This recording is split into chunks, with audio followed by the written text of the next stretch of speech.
Di video kali ini kita akan bahas terkait dengan masalah penelitian. Ini adalah hal yang perlu dan harus dimunculkan di latar belakang skripsi kalian. Nah, terkadang mahasiswa belum peka terhadap masalah-masalah yang harus dicantumkan di dalam latar belakang. Nah, maka dari itu di video kali ini kita akan bahas sumber masalah penelitian.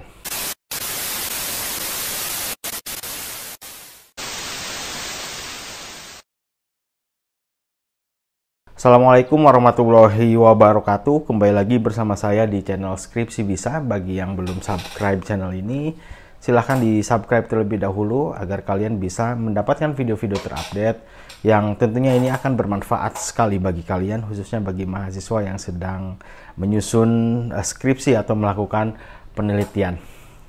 Kita akan bahas terkait sumber masalah penelitian dan bagaimana mengidentifikasi sebuah masalah sehingga masalah yang kita munculkan merupakan satu masalah yang layak untuk dijadikan alasan untuk dilakukan penelitian. Nah, masalah adalah suatu yang harus diselesaikan. Biasanya masalah yang tidak terselesaikan secara beruntun akan menimbulkan persoalan-persoalan baru. Nah, ini akan menghambat, bahkan bisa menggagalkan rencana-rencana yang sudah disusun. Kalau dalam konteks organisasi, dalam pencapaian tujuan kita sudah menyusun satu rencana. Ketika memang ada masalah yang memang tidak terselesaikan, ini akan menimbulkan masalah-masalah baru yang akan menghambat planning-planning yang akan kita lakukan. Nah, sebuah masalah itu dapat muncul karena adanya hambatan, tantangan, atau bahkan kebingungan terhadap satu fenomena atau ketidaksesuaian antara yang seharusnya dan kenyataan. Jadi kondisi ideal dengan kenyataan ini ada gap ya.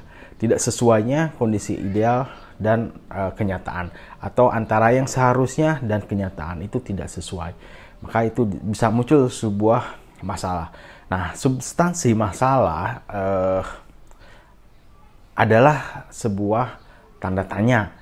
Ada apa, kenapa, dan bagaimana. Untuk dapat diselesaikan, maka kita harus bisa mendefinisikan masalah dengan jelas. Gitu ya. Jadi kegiatan penelitian dilakukan untuk mendapatkan informasi untuk memecahkan masalah. Maka perlu adanya satu kejelasan atas sebuah masalah. Dengan demikian, langkah pertama yang harus dilakukan yaitu menentukan sumber masalah. Jadi kita harus tahu sumber-sumber masalah yang kita bisa identifikasi masalah itu dari mana saja. Maka kita bisa list sebuah masalah-masalah yang akan kita lakukan penelitian. Semakin banyak sumber masalah yang ditemukan, tentunya akan semakin konsisten ya. Akan semakin konsisten masalah yang diidentifikasi, maka semakin akurat masalah yang ditemukan gitu ya.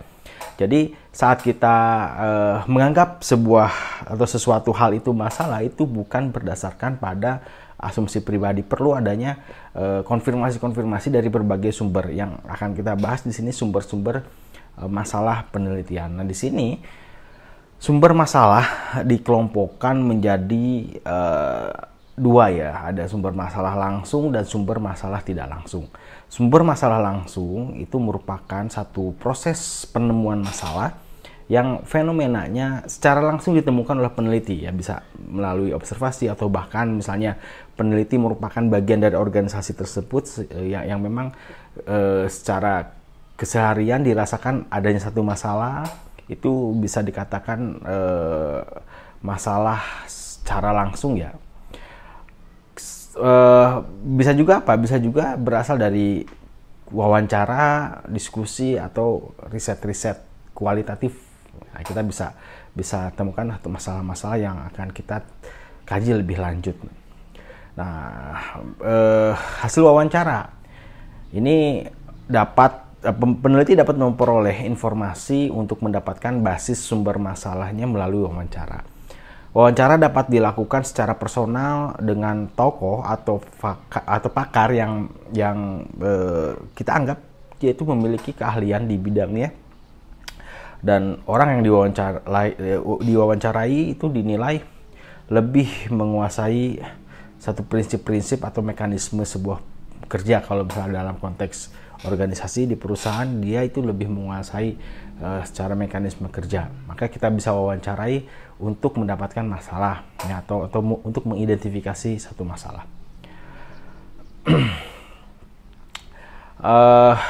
Kemudian hasil diskusi ya, selain wawancara kita bisa melakukan semacam diskusi yang ya ini merupakan satu ajang bertukar pikiran yang melibatkan beberapa orang. Semakin banyak peserta diskusi, maka tentu akan semakin kompleks. Maka di sini peneliti harus mempunyai kendali ya terhadap diskusi agar kemunculan masalah ini bisa tetap fokus dan akurat. Nah, seperti itu. Atau di yang terakhir adalah sumber masalah secara langsung bisa dari hasil riset-riset kualitatif yang memang di sana pun ya secara pengumpulan data ada teknik-teknik wawancara, diskusi, FGD ya. Itu bisa kita pakai juga sebagai satu sumber untuk penemuan sebuah masalah. Nah, kemudian ada juga sumber tidak langsung. Sumber tidak langsung ini merupakan proses penemuan masalah yang fenomenanya itu diperoleh peneliti dari sumber kedua. Sumber utama dalam proses ini adalah data sekunder yang berasal bisa jadi dari media, organisasi, laporan-laporan dalam organisasi, dan lain-lain.